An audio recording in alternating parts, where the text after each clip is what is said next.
The internet is cracked, the show that asks the question, can we coexist with our creation?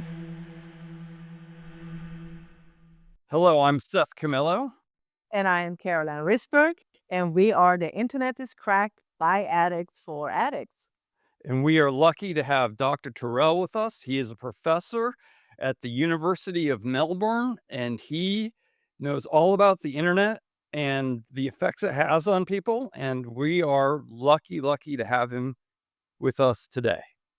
Thank you for Yeah, being here. thank you. You set the bar very high. I do not know everything about the internet. I wish I had known everything about the internet.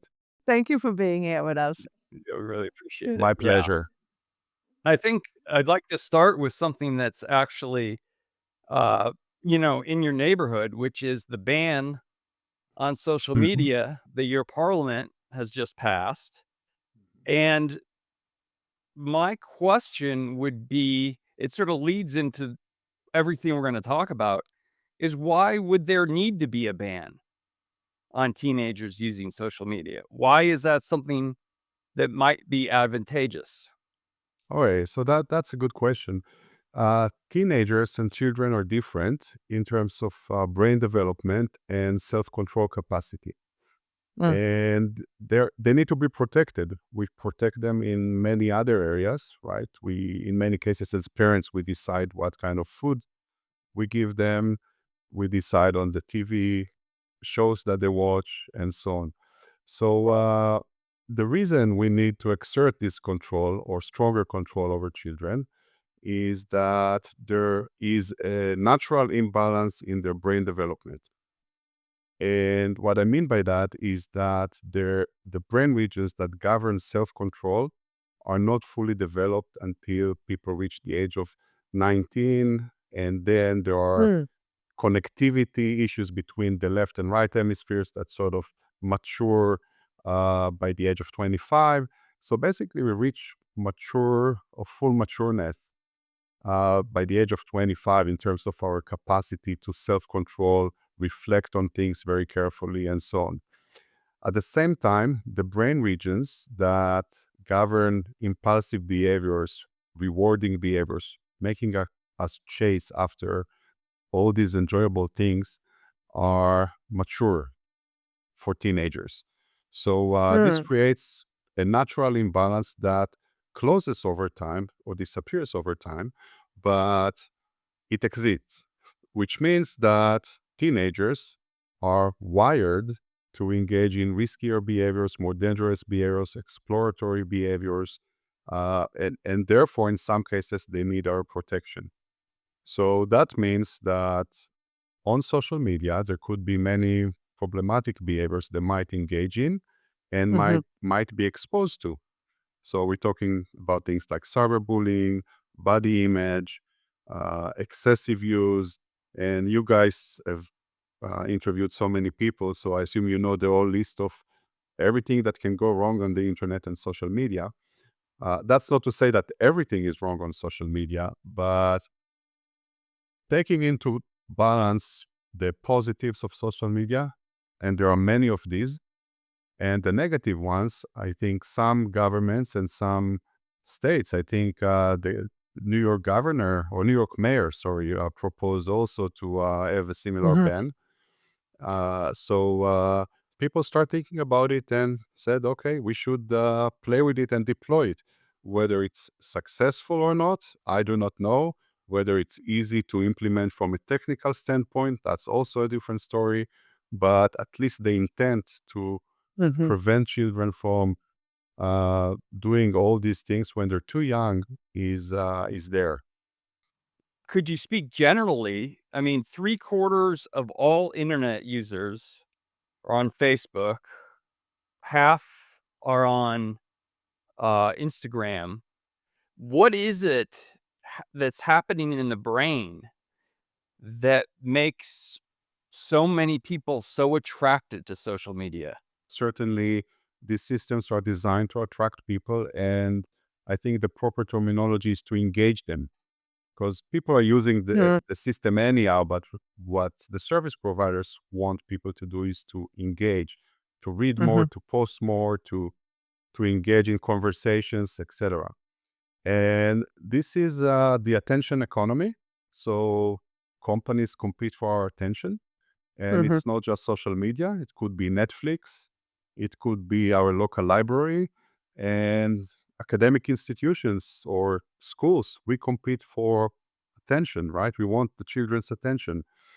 And social media is a range of very powerful tools that can help with engagement.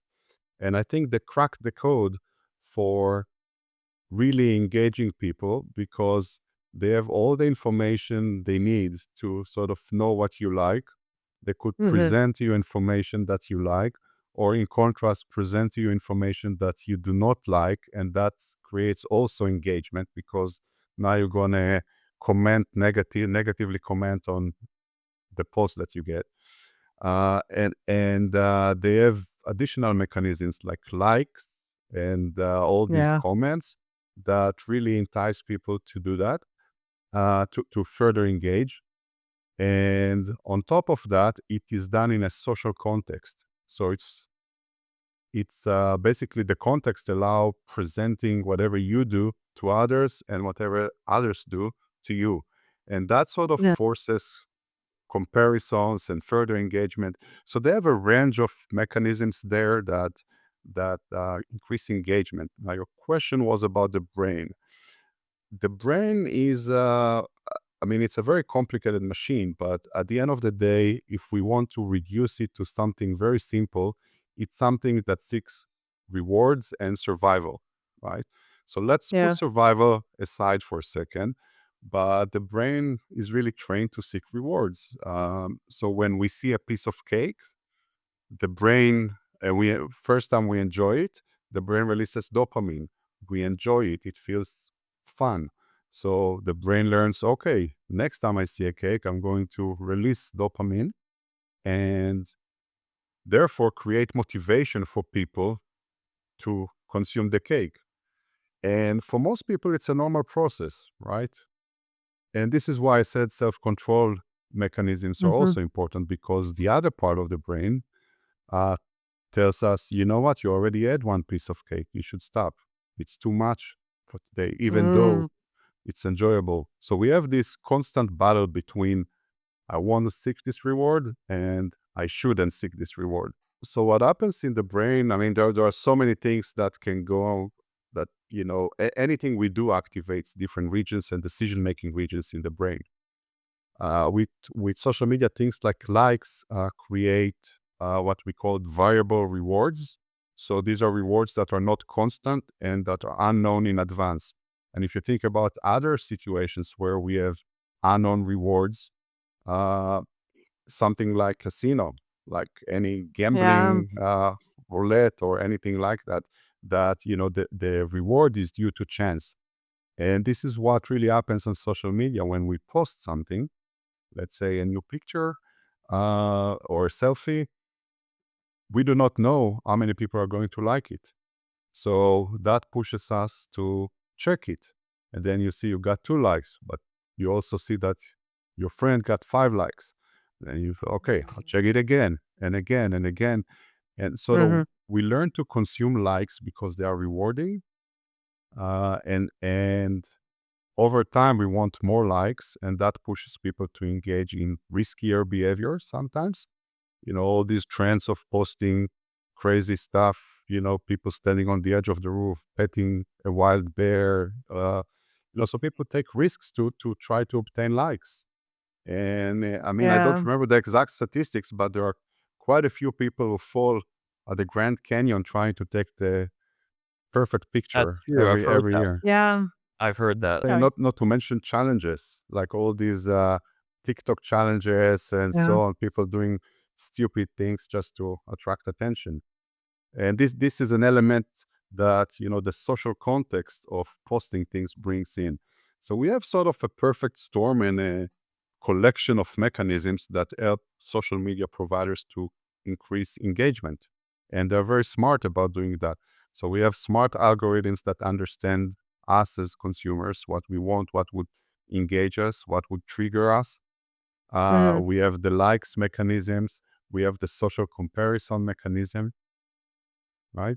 And on top of that, we have very good content. So it's very difficult for traditional news agencies to compete with the content that is provided by social media because it's so broad. I mean, it's individuals plus traditional news agencies. So if I want to consume traditional news, it's there. If I want to Yeah. consume my friends dancing, doing a new dance, I could consume that.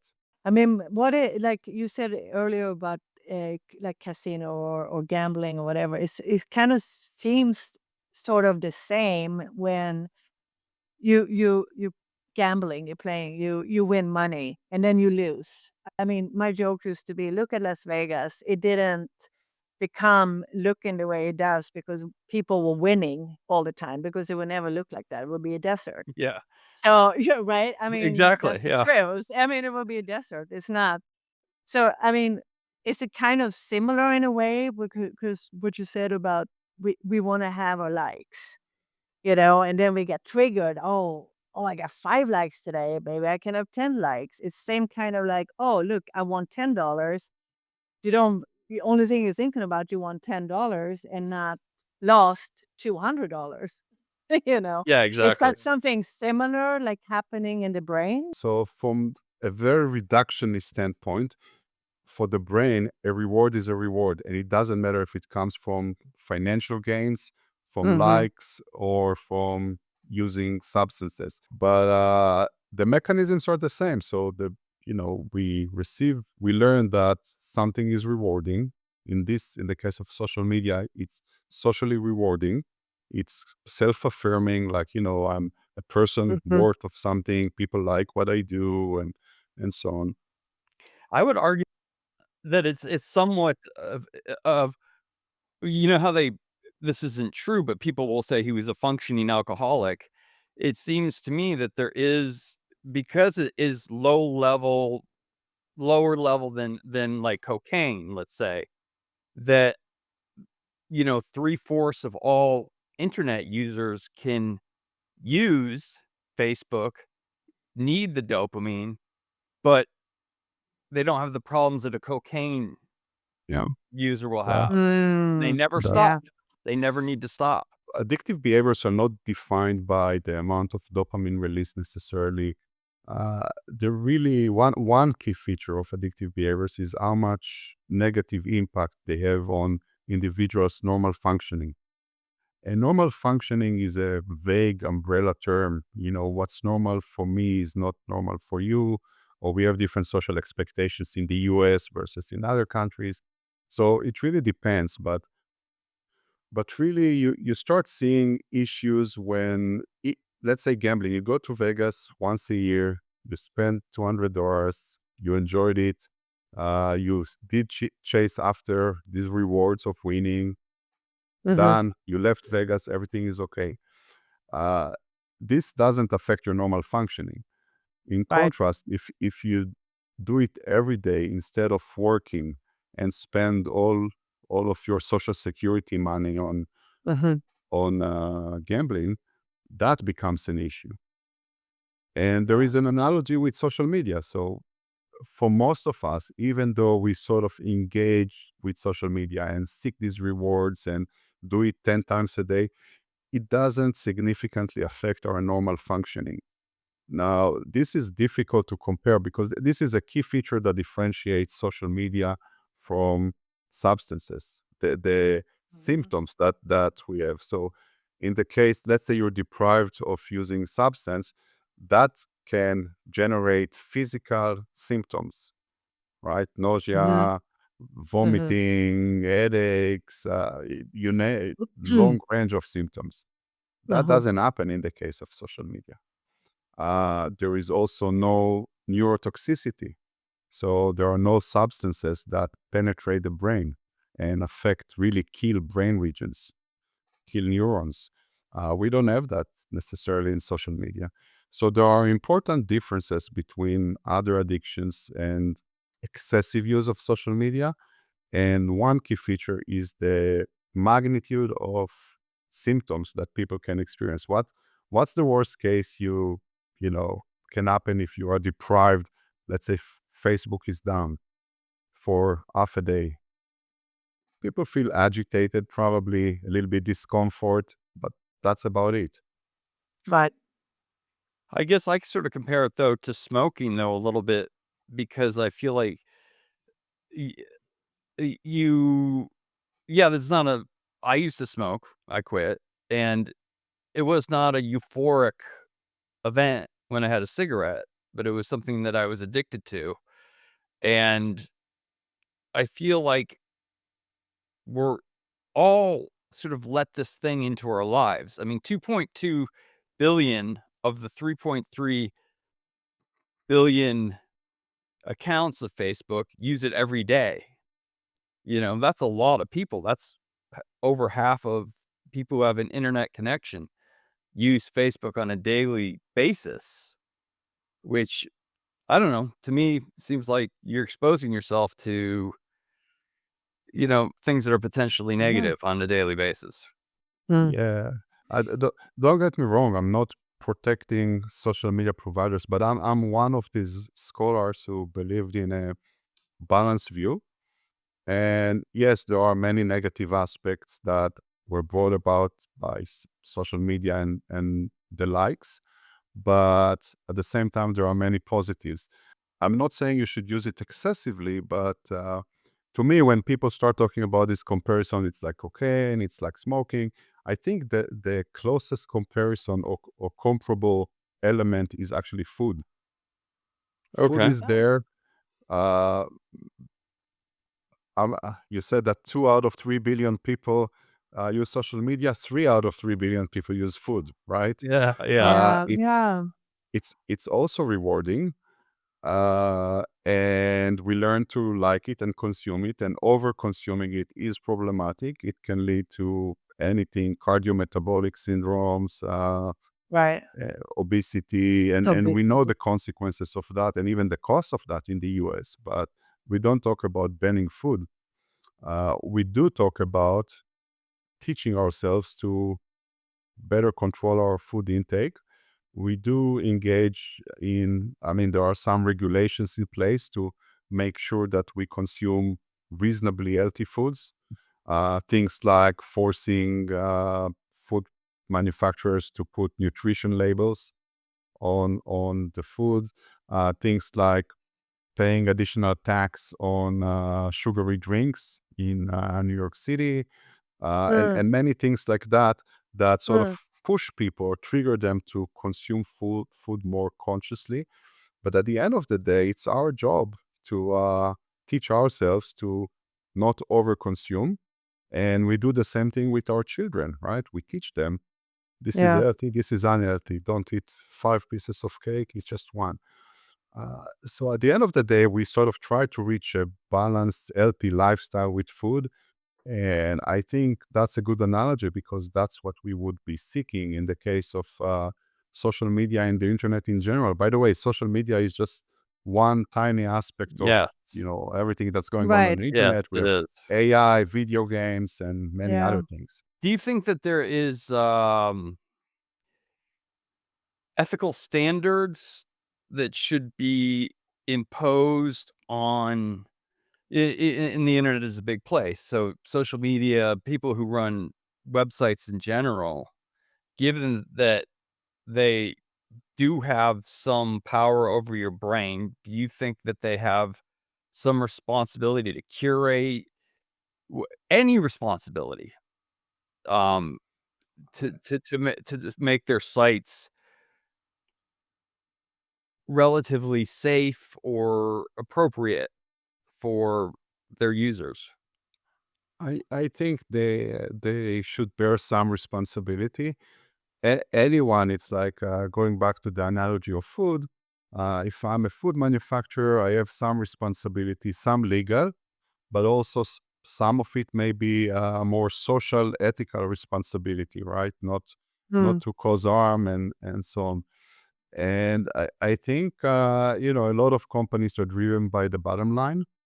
It's all about financial reports, etc. So sometimes they need to balance these things. So ethical considerations versus financial gains. And as long as the law and regulation allows companies to push more toward or way more the gains, the financial gains, they're not going to put much emphasis on social responsibility unless the public sort of starts demanding it, right? And we start Mm. seeing that. So we start seeing the public demanding more responsibility from social media lawmakers. How many times Zuckerberg was invited to the Senate, right? Mhm. People start demanding it and understanding that there needs to be some responsibility. Now, this is a bit problematic in the US given the communications regulations that are in place, because until they are changed, basically social media providers have limited responsibility because they're just channels or pipelines to transmit information. They have no they're not supposed to have any responsibility for the transmitted information and what happens to it. And the damages that we see in many cases, like fake news, influence on Yeah. elections, and so on, are all a function of the content that is transmitted and not the channel that transmits it. So I mean, I'm not a legal scholar, so I don't have a good solution for this, but I just recognize that this is a problem. I just think about the case of Pavel Durov, Yeah. Telegram owner, and I I I don't know exactly what charges he's facing in France, but some of it is that he hasn't curated the web his social media site correctly. And, Okay. I find that to be interesting only because if you had asked me 30 years ago, before any of this had materialized, should the person owning a social media site be responsible for the content? I would say, absolutely not. That's ridiculous. But now that it exists, my feelings have changed. And I think he's an interesting case because he doesn't interfere at all. And is that something you find to be problematic? I think the legal landscape is so complicated and it's different from one country to another. It might be even different from one state to another in the US. So it's very difficult to navigate that. But of course, if you want to operate in all countries, you need to comply with regulations in all countries. Think about navigating the privacy legislation, the differences in different privacy legislations in Europe versus the US, where you have to consent at so many levels in Europe to share your information and know exactly what it's going to be used for and with whom it's going to be shared. This is less strict in the US, right? So imagine, Mm. being a company that tries to navigate this landscape. And on top of that, this landscape is very unstable. It changes all the time. You just Yeah. mentioned the new legislation in Australia, where they're talking about banning social media below a certain age. So that doesn't exist in most other countries. So for the platforms, it's sort of difficult to navigate these landscape, and I'm sure they have highly qualified, highly paid legal teams to deal with all of these nuances and changes, and to make sure that they keep on generating revenues for their shareholders. Right. So do you think they should be responsible for it? To Some responsibility, yeah, for sure. But we need to strike a balance. Like Yeah. anything in life, we don't want to have every regulations that will make these services prohibitive and unenjoyable. We still want them to be able to deliver their value. They do have a lot of benefits, social connectedness, things of this nature. The fact that we could have these podcasts, different countries, connected online. And again, this is something very positive that the internet allows. Uh, 10, 20 years ago, we would have to, fly in and have a meeting and sit in the same studio. But We overcame that. So if you have a family in other parts of the US or the world, it's easy to stay connected. So there Yeah. are many benefits to social media. At the same time, like food, we need to learn to consume it responsibly. Now, does social media or do social media providers have the full responsibility? Certainly not. Do you blame uh, Sarah Lee for, producing these delicious cakes uh, or for, y- yes, we could Right. ask, consumers could push them to produce healthier foods as well, which has happened. Think about who would have thought that McDonald's would serve apples with their burger instead of fries? So we can push companies gradually to produce healthier foods or to offer some healthier options. And I think this is what's going to happen with social media. There Yeah. is some regulation in the case of food, but a lot of it is on us as individuals. We decide what to consume, when to consume. And I Yeah. think we're going to get to a very similar point eventually with social media providers. Yeah. Yeah. It's such a fine line, between the good and the bad and freedom of speech or, you know, eating cakes. So what do you think now with like AI who is like exploding?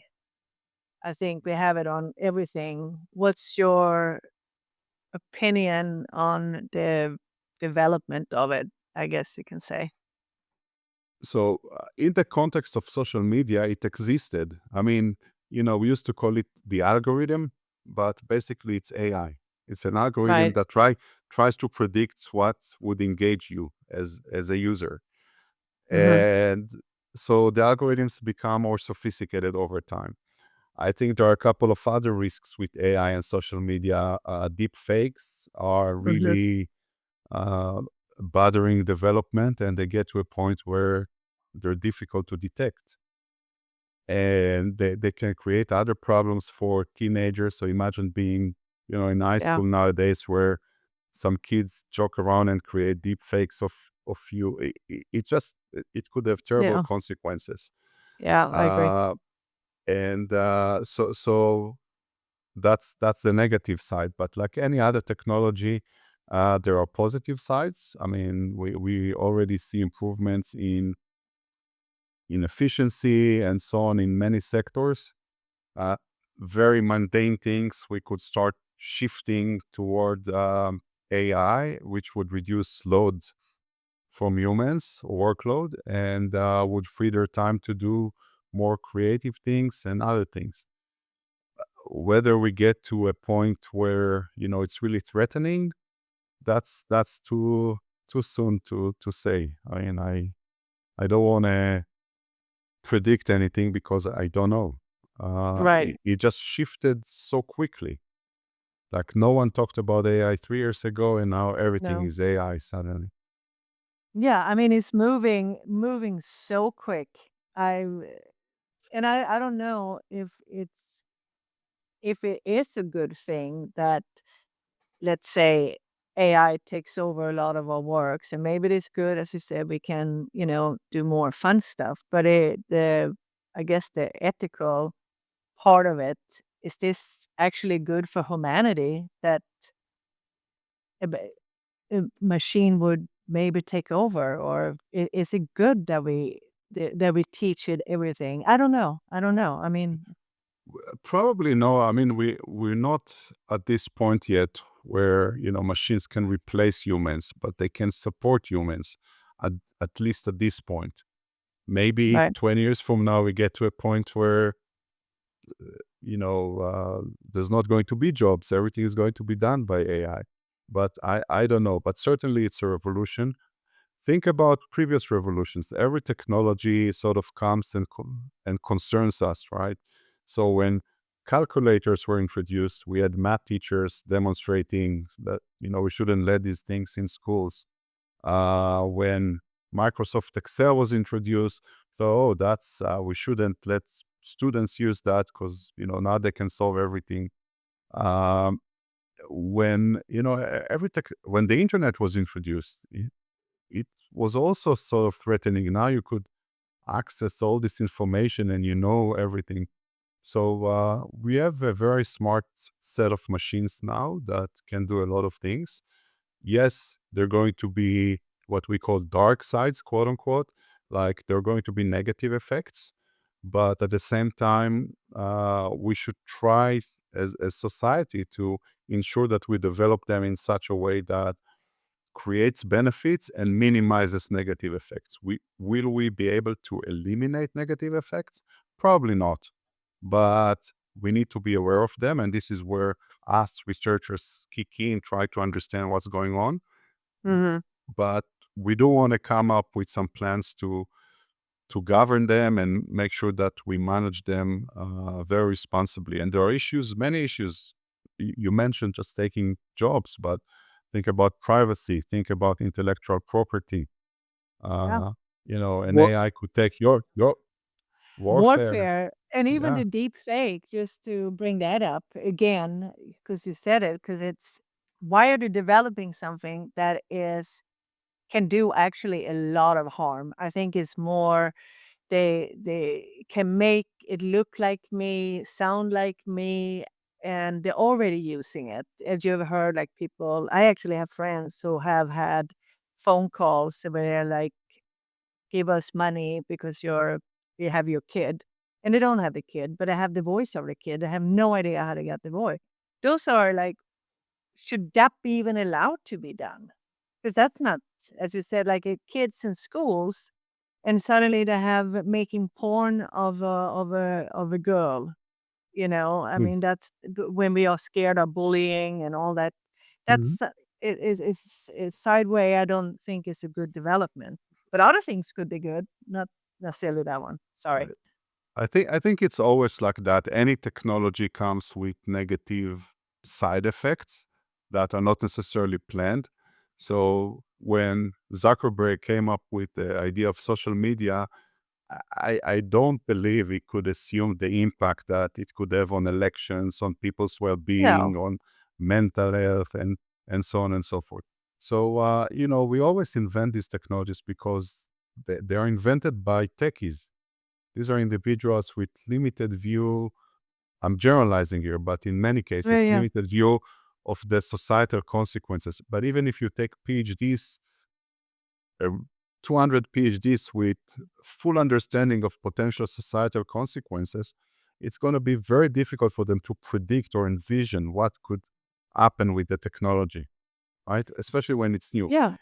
And then you take, again, I'm generalizing, less tech savvy legislators who don't know Mhm. how to, how AI works, what it does, what kind of risks for privacy it poses, things like that.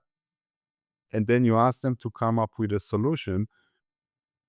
The trigger to request a solution is typically when something is already bad enough, right? So there has to be many negative consequences to create awareness.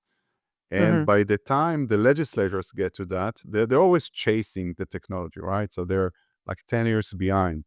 So by the time they come up with something, put aside even politics, like, let's say there are no politics involved.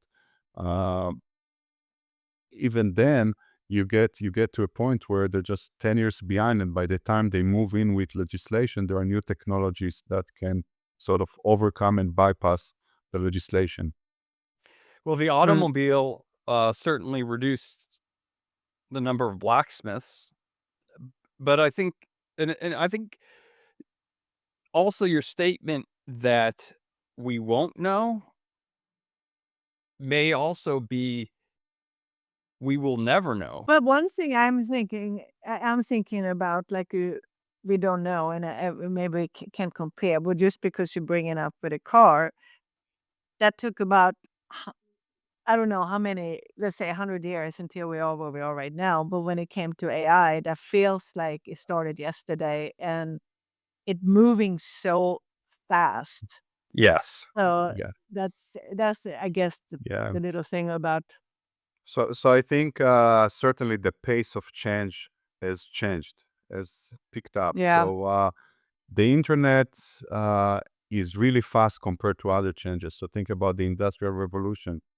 It took, 100 years to get to like massive industrialization. Uh, Railroads, I mean, it took, again, many years for them to develop. The internet, what, picked up in 10, 20 years. Now we're talking Yeah. about things like AI that in, 1 year reached like billion users, like and many applications across industry. So this is really fast, which means It's that really we have no time to understand. We need to think carefully about negative consequences, but we do not have time to fully understand that.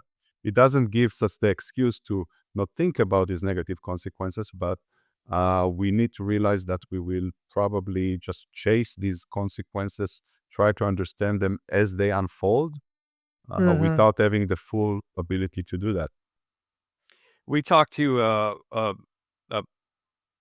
PhD in computer science whose focus is AI, and he said that even he was completely caught off guard by the speed with which things have changed. He's like, Deep Blue beat Gary Kasparov, then we beat the top Go player, and he's like, and then all of a sudden the world exploded, and it just was amazing, even to him. It's Yeah, it's a different technology that allowed.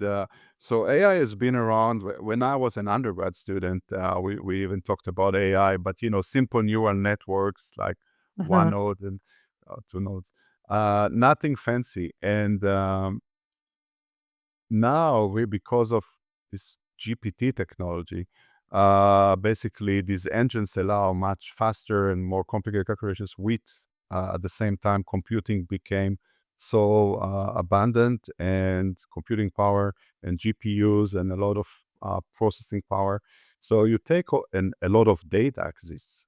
So it's like a perfect storm that you Mhm. could think maybe 10 years ago, if we could understand that this creates a perfect storm, you would invest in OpenAI or any NVIDIA or any one of these companies, and you wouldn't be working today. But but it's difficult to envision that. But now in Of course. retrospect, it's easy to see. We have lots of data plus massive Mhm. computing power plus new developments in AI engines, machine learning engines. You take all of these together and bang, you have a perfect storm. Yeah. Yeah. And it's almost start learning, teaching itself by now too. They have so much information, so it's keep Yeah, and yeah, now it's you could see crazy. legislators are scrambling to, okay, how do we protect IP rights? How do we protect privacy? How do we ensure Mhm. that, let's say, your IP is this podcast? How do we ensure that AI doesn't take it, and if someone asks you to produce a podcast, it uses your materials Mhm. without compensating it? So that there are a lot of complicated situations that arise due to this development in AI. Where do we go with it? I wish I had known. I was Yeah. uh I was really, really against Chat GPT. I said I would never get it to my friends, never, never, never. And they use it like crazy, some of my friends that are programmers, and finally I just did it, and now I'm enamored. I'm I can't imagine not having it, you know? Yeah, and we start seeing sort of dark sides. I don't know how it's gonna affect learning. So this is something that I mean, I personally studied. We could talk about as one example. Uh, you know, One way to learn is by receiving feedback and Mhm. receiving negative feedback versus positive feedback. And one of my most recent studies basically looked at how we receive, whether it creates differences if we receive feedback from humans versus from AI, Oh. and specifically what happens when we receive negative versus positive feedback. And how it affects our ability to recall, to remember the new things that we were taught. And that was very interesting because there were no differences when people received positive feedback from AI versus humans. So when you thought that, one thing is a correct answer and the AI told you you are correct, or a human told you are correct, you remember this fact similarly. But when people receive negative feedback, you're incorrect. That is also important for learning. So if you know that option A is incorrect, option B is correct. So if you receive negative feedback from AI, the learning is better than when you receive negative feedback from humans. So Wow. AI is advantageous. Why? The Oh. reason is we have this ego protection mechanism, ego protection mechanism in memory management. It's called mnemic neglect, where we don't remember well things that are associated with negative feedback because they are affecting our ego. We get mad. Oh. Our egos are bruised, right? So Mhm. we are offended when you tell me that I'm wrong. I may be offended, but when an AI tells me I'm wrong, yeah, sure, it's a machine. I don't care. Interesting. There are a lot of these nuanced effects that we need to understand and learn. People resist AI to the same extent they, not the same extent, but very similar way that they resist other races, for example. So we are, as humans, we are sort of prejudiced against AI. We think about it as an sort of another species that invaded our space, and we develop Mhm. these subconscious biases against AI. Therefore, we don't like recommendations from AI. So there are a lot of nuances that we would have to overcome to get to a point where we actually work effectively with AI. Mhm. But AI is getting so much better. So, it's just a matter of time. Yeah. Yeah, it That's is. very interesting. Do you think like with just because you said with ChatGPT and with AI and especially for learning that will we keep because when we're getting all this information, let's say I'm using the ChatGPT and I get all the answers in the world. Will I remember the same way? Would I learn the same way? And especially if I'm Oh, younger, you know, yeah. how do you think that's actually affecting the brain? Yeah, so I think just learning information is not very different from reading information over the internet, right? So Mhm. whether ChatGPT tells me how many members of Congress there are, or the internet tells me this information, it's not that different unless we sort of have this bias against AI that tells us don't trust whatever this machine tells us. Hmm. So I don't know. I think there might be differences at this point, but gradually they're going to disappear because AI is becoming a reasonably reliable information source. But Mhm. regardless, people believe what they want to believe. People believe what reaffirms their existing beliefs, right? So if I already believe that uh, we never landed on the moon, one of these conspiracy theories, Mhm. then whether AI or the internet gives me this information, I'm going to believe it because that's what I want to believe. It makes sure that it is consistent with who I am and what I believe in. Mm. So it's difficult to say, but certainly we are uh, going to face very interesting times in the next 10, 20 years with all these developments in AI on all fronts. We're going to have issues with teenagers, and we didn't talk even about relationships with AI, Yes. which is Yeah. Let's talk about that, please. Yeah, yes. Yeah. okay. I So so so I don't know if you have specific questions, but I'm happy to talk about it or address your question. well, we've both have heard about this, Yeah. we've read a couple articles about people having relationships with Mhm. like romantic relationships with an AI. And Yes, it's interesting. it's getting to this Oh, point. I mean, I'm not an expert in research in this domain, but there are tools like Replica that they were created to help people interact with people who already died. Someone passed away, you could take their some of their features and so on and interact with an AI, and that reduces you missing the person who passed away, etc. But of course, that can be taken to a totally different extreme where you could create any persona you want and yeah, just interact with it. And of course, if you're a lonely person and that's your only option, that's something that people would be attracted to and would engage with. And we see more and more of this. Now, keep in mind that right now we're talking about basic features, but it could be much more realistic over time. Not to mention when we moved to robots who look like humans and now start behaving and talking like humans. So that gets us to a very messy situation where people could actually fall in love with machines and become dependent on relationships with machines, etc. Fascinating. I mean, it's it's amazing. fascinating. I mean, to me, that doesn't sound healthy. I mean, Uh, to me, yeah, I yeah, mean, no, I'm not I saying I don't, understand.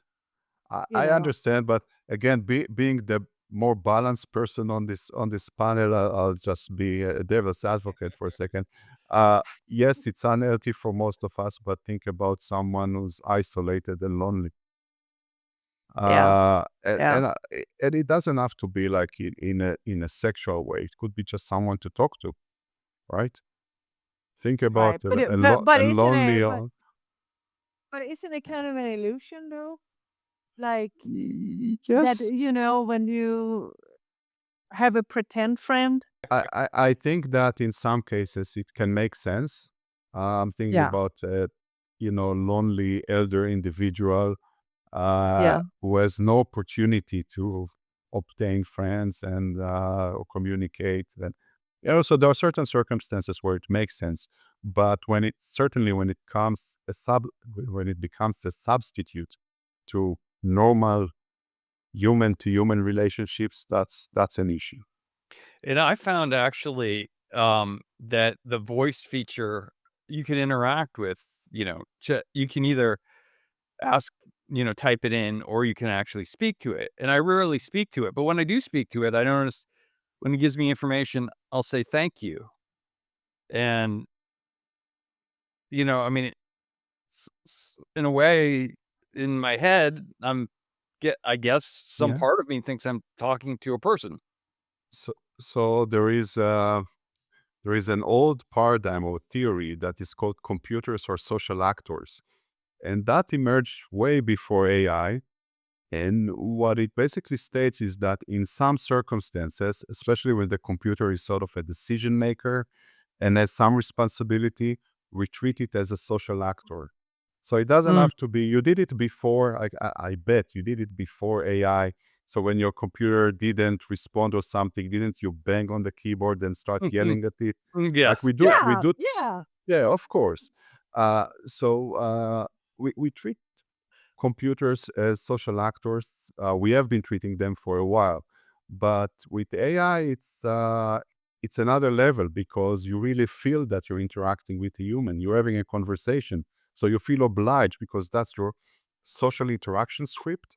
You feel obliged to say thank you at the end, even though it does nothing. Right? It does nothing. It's It effort wastes on your water and side. energy is what it does, but the thing is that I've trained it now ChatGPT has some memory, so it knows I use it almost exclusively for our podcast. So he, Yeah. It's ChatGPT might say to me like, "Oh, this person would be great for your podcast," and I'll feel affirmed. even though it's, just a computer. Yeah, and not it's not just it's a computer. This person may be recommended as long as they existed in the old data set that ChatGPT was trained on. Yes. But if you have like a rising star, someone who started the research in the last year, but they have something important to say, it's not going to pick them up. So the only it's like any technology, we need to understand its power, many powers, It's of a good course, point. Yeah. here, but we also need to understand the limitations. Yes. We also Yeah. need to understand that what you ask ChatGPT becomes sort of, part of his next training data set that may be Mm. used. So if you provide some personal information and so on, it may be exposed at some point later on. If someone asks, okay, tell me what you know about said Camille, and then put everything about you. So Oh. we need to understand the powers and limitations of these technologies. How do you manage, I mean, how do you manage your technology interactions and balance life outside of I'm technology? Yeah, I'm trying to maintain good balance, so I'm not very active on social media. I mean, I know the limitations. I know the benefits of social media. I know the drawbacks, and m- personally, I see more negatives than positives in my life circumstances. So I'm not a heavy user. I don't post all the time or check, etc. I do use smartphone that sort of bridges or breaches the work life barrier, personal life barrier, like most of us. Where do you see your research going over the next decade, let's say? What are you I think interested technology is all over the place. So I think certainly social media is gonna keep on being an interesting research topic because we did not even start resolving the issues that we start observing. Mm. It just takes time. AI is going to be a big research topic at least in the next couple of years because it just it's a new beast and we need to Mm. try to understand how we interact with it in relationships like you mentioned, Mhm. could be learning new things, anything that we thought we understand in the domain of interacting with humans, it might be different when we interact with AI. Then we, of course, have all the range of problematic behaviors and situations that I'm going to keep on studying. I can just think about my PhD students now working on issues such as privacy, Mhm. cyberbullying, Mhm. interacting with AI. So these are the big topics, and relationships with AI. That's another topic. So I don't think there's going to be shortage of areas of research. Technology keeps on improving, keeps on having broader impacts on society and Mhm. organizations. And our job is to understand that before we rush and sort of deploy technologies and push them to, everywhere in our life. Yeah. It's going so fast that I keep thinking of that. No, that's plenty of I'm sure of Yeah, that'll keep you busy. One thing I've never experienced myself because I think of my age, I've never experienced, or been around anybody who's been cyberbullied, and I'm curious, how does that Yeah, occur? The good question. text messages? Is it over the Uh, so first Facebook? of all, it's not an age thing. Older people are being cyberbullied even in workplaces. There is a lot of aggression, and yeah, it could be a lot. It could manifest in many ways.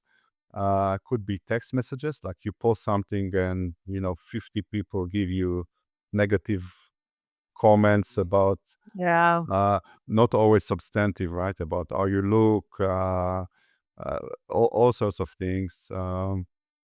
It could be something that is planned in advance, right? So some groups or people get together and attack someone online. There are many ways to do that, unfortunately. and Yeah. and and there is more to that. So it doesn't end just there. So you could be a person that observes the incident because it's now available, it's online, it's on social media. Or it could be, you mentioned, making a porn out of someone. um, Mhm. so now you have thousands of observers and it's online on social media. You could be a bystander, you could do nothing, you could react to it, do something. There are different ways to react to it. Maybe you just disengage from this account, or maybe you just uh, report it as an incident. Maybe you provide support for the person that is being cyberbullied. So there are many ways to react, many ways to cyberbully. And Mm. again, this is a sort of a byproduct of this ongoing hyper interaction with social media. And now Yeah. with AI too, being supported by AI. Yeah, so Yeah. that does Yeah. scare me that, like Caroline was saying about the deep fakes, and I mean, yeah, I've only seen funny deep fakes thus far. I haven't seen anything mean, like President Trump or or yeah, President Biden, somebody making them say funny things, but And dancing or yeah. I haven't seen anything, nefarious yet. Right. But One last even like with it, Go ahead. I just want to say, like with cyberbully, would that be just because you mentioned the presidents, that even like politics, you can see how it had divided people on social media. They they're blurring out whatever they think, and and as I said, divide families. But they wouldn't maybe talk about that before. They would go to the Thanksgiving dinner and they wouldn't really talk about politics in a way. But now when we have social media, or let's say Facebook, they're all bombarded with everyone's thoughts, and then suddenly, oh, I found out that this person like this and that one that. We're not going to go to their Thanksgiving because we don't like them, or whatever, you know. Yeah. It's becoming, it was one of the most important secrets in American life, like your Hmm. political stance, right? And Yeah. now it's even if you don't declare it explicitly, it is implied in your sort of social media communications for many people, like what you Hmm. like, the content you get, what you don't like, how you respond to certain stories. So it's becoming very clear which person is on which side, which can be very divisive. Do you think people ever have a false sense of control that they maybe don't really exert over their digital lives? It's a false sense of control because there is so much complexity to, just think about the 80-page privacy agreement that you sign every time you sign up for something. Did you ever read it? Do you No. No. do you Right. think people fully understand what it means, what companies can do with the data?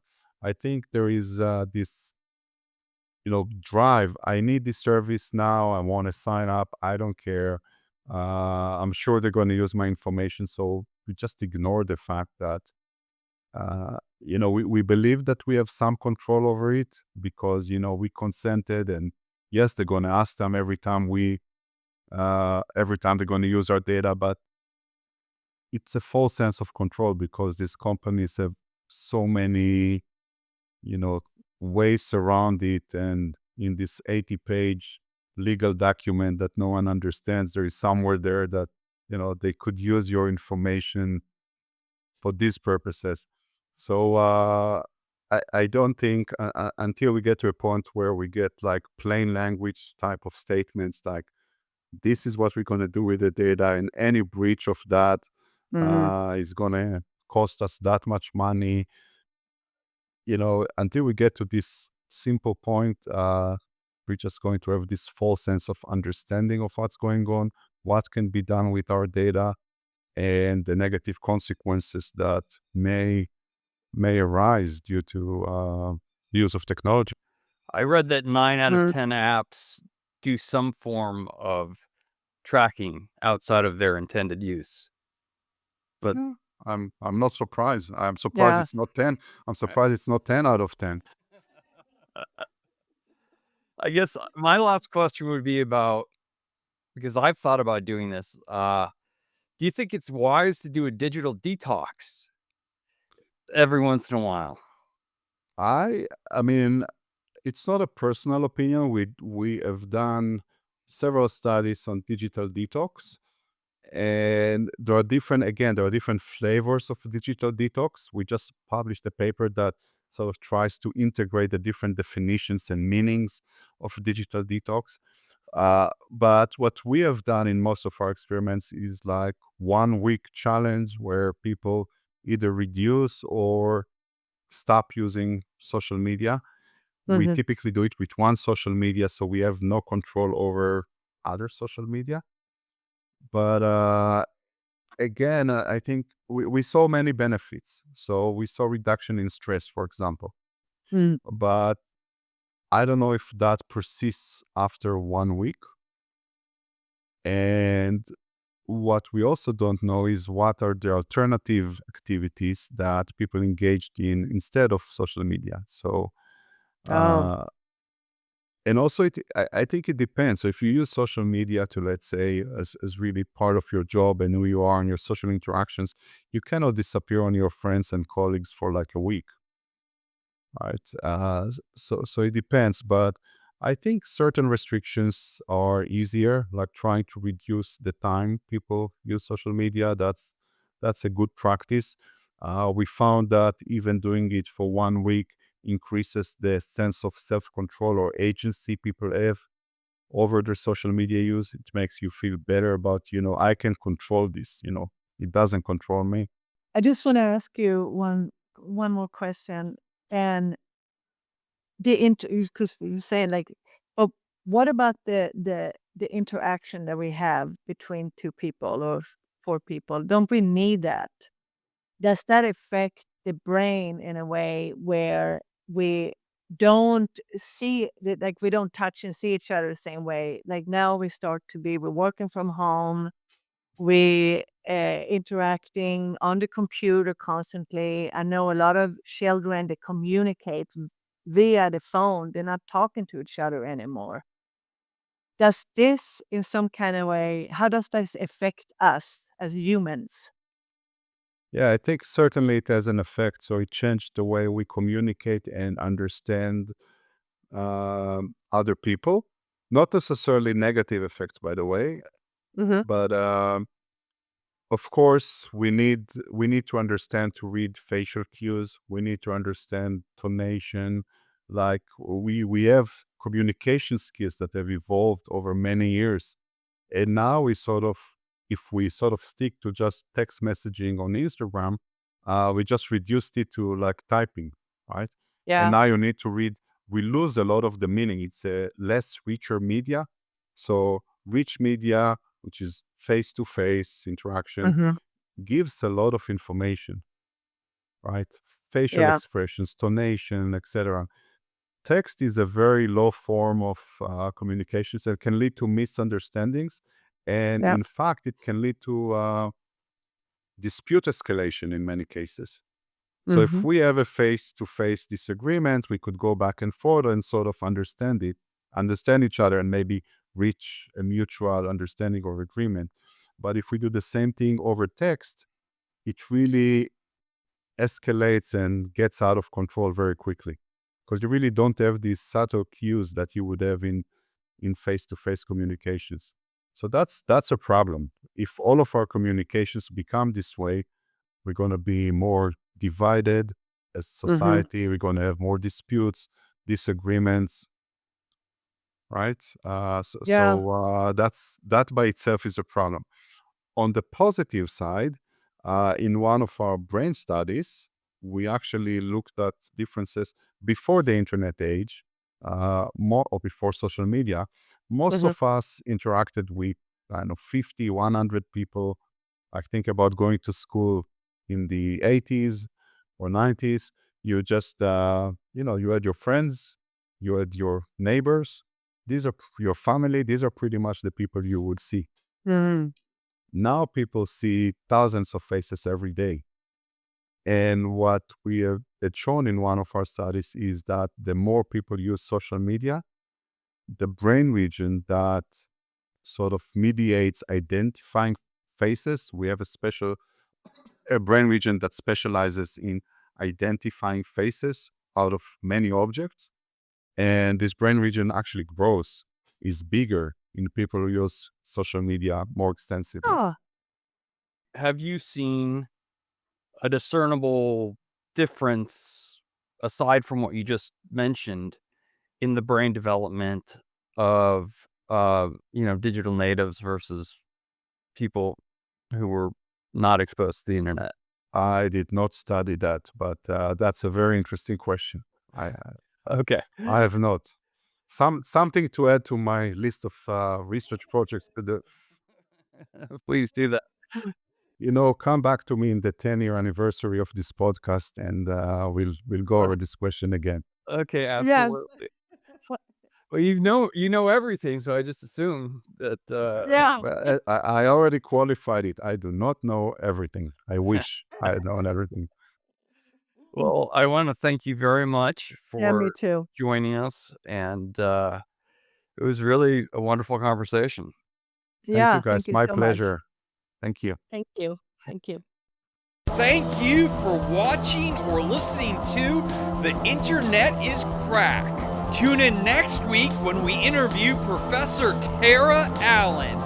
It's going to be a great conversation, so tune in.